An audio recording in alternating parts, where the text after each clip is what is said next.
আসসালামু আলাইকুম রহমতুল্লাহ, welcome to another new video. আজকে একটা ব্যতিক্রমী ভিডিও নিয়ে আসছি। সেটা হলো যে তথ্য বা ইনফরমেশন যেটা আমরা বলি, সেটা হলো কাতার নিয়ে।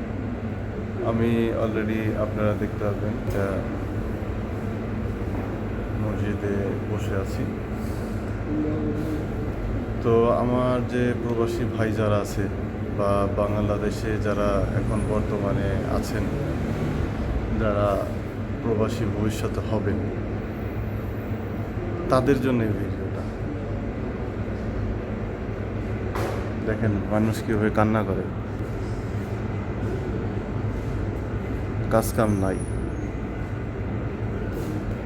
তো সে কেন কান্না করতেছে আমি বলতেছি। এটা হলো মসজিদের বাইর সাইড। কাতার অনেক ভালো একটা দেশ এবং খুবই মানুষের জন্য উপকৃত, ইনকাম করার জন্য, টাকা কামানোর জন্য, কষ্ট করে ভবিষ্যতে সংসারকে ভালো একটা জায়গায় রাখার জন্য। কিন্তু বর্তমানে কাতারের এমন একটা অবস্থা হয়ে গিয়েছে যেখানে কোনো স্কিল ছাড়া, মানে কাজের দক্ষতা ছাড়া, কাজ না জানা, কাজ না জেনে মানে আসা তো দূরের কথা, আপনারা বাংলাদেশে যারা আছে কল্পনাই করবেন না। এই কারণে এখানে অনেকে আছে আপনার আইটি ইঞ্জিনিয়ার, অনেকে মানে ভালো ভালো কর্মদক্ষতা নিয়ে ফ্রি ভিসা আসছে, কাজ পাচ্ছে না।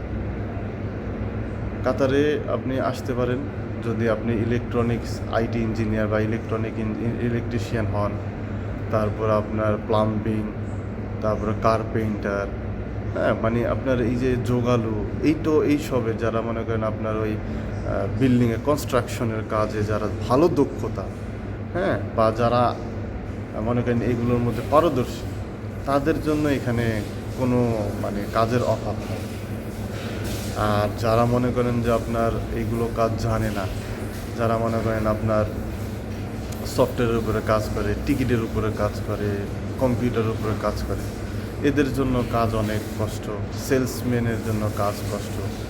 সো ফ্রি ভিসা যারা আসতে যাচ্ছেন, আমি তাদেরকে অবশ্যই একটা সত্য কথা বলবো। সেটা হলো যে আপনারা অবশ্যই ইলেকট্রিশিয়ান, কনস্ট্রাকশনের কাজ, প্লাম্বিং, রোড মেরামত, এইগুলো যারা আছে এই সব স্কিলের মধ্যে আপনারা পারদর্শী আইসেন। আল্লাহর দোহাই লাগে মসজিদটার মধ্যে বলতেছি যে এছাড়া কেউ আইসেন না। কাতারে আসবেন তো মনে করেন বাংলাদেশে, এখানে কান্না করে বাংলাদেশ থেকে টাকা আইনা খরচ করে তারপরে যেতে হবে। এছাড়া কোনো রাস্তা নাই, কোনো রাস্তা নেই।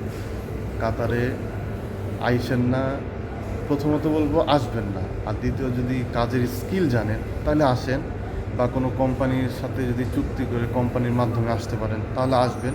কিন্তু ফ্রি ভিসায় আসবেন, এখানে অনেক জব আছে, অনেক চাকরি আছে, আপনি ঘুরে ঘুরে আপনার মানে এডুকেশন, মানে আপনি কাজ জানেন, আপনি চাকরি খুঁজে নেবেন, হ্যাঁ, চাকরি খুঁজলে পাবেন, এই আশায় আইসেন না। আল্লাহর দোহাই লাগে, এই আশায় আইসেন না।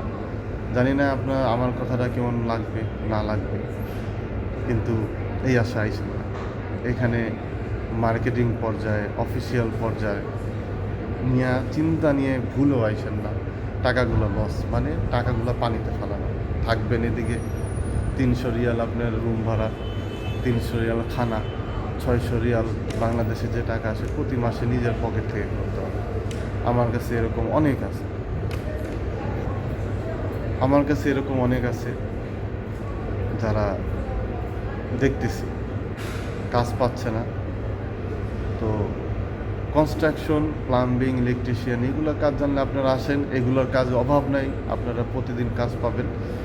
কিন্তু ভালো অপরচুনিটি চিন্তা করে যে ভালো একটা পর্যায়ে ধরেন, মানে শিক্ষাগত যোগ্যতা বাংলাদেশে অনেক, কিন্তু এখানে এসে ঘুরে চাকরি খুঁজে নেবেন, এই আশা আইসেন না। কেউ হেল্প করে না এখানে। যারা বাংলাদেশে মনে করেন খারাপ অবস্থায় ছিল, এখন এখানে মনে করেন কোটিপতি, এরাও হেল্প করে না। এরাও চিন্তা করে না যে একটা মানুষে আমার রিকোয়েস্ট করছে, আমি তার হেল্প করি।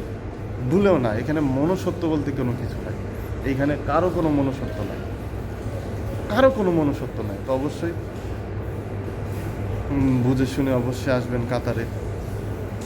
আমার হিসেবে আপনারা কাজ না জানলে কাতারে আসেন না। আসসালামু আলাইকুম রহমতুল্লাহ বারাকাতুহু। তো আমার কাছে এমনও আছে আপন রক্তের সম্পর্ক, এরাই দেখতেছে না। আমার কাছে প্রমাণ আছে, আমি প্রমাণ তো এটাই। যারা কাতারে আসবেন অবশ্যই স্কিল জেনে, কাজ জেনে, মানে আপনার কনস্ট্রাকশন, ইলেকট্রিশিয়ান, রোডের কাজ করে, লেবার সেক্টরে যত কাজ আছে এগুলো দক্ষতা নিয়ে আসেন, কাজ পেয়ে যাবেন। কিন্তু চিন্তা করবেন শিক্ষাগত যোগ্যতা, আইটি, এইটা ওইটা, অফিস আদালতে অ্যাপ্লাই করবেন, এই চিন্তা করে আসেন না প্লিজ, পুরো টাকাটা লস। আসসালামু আলাইকুম রহমতুল্লাহি ওয়া বারাকাতুহু।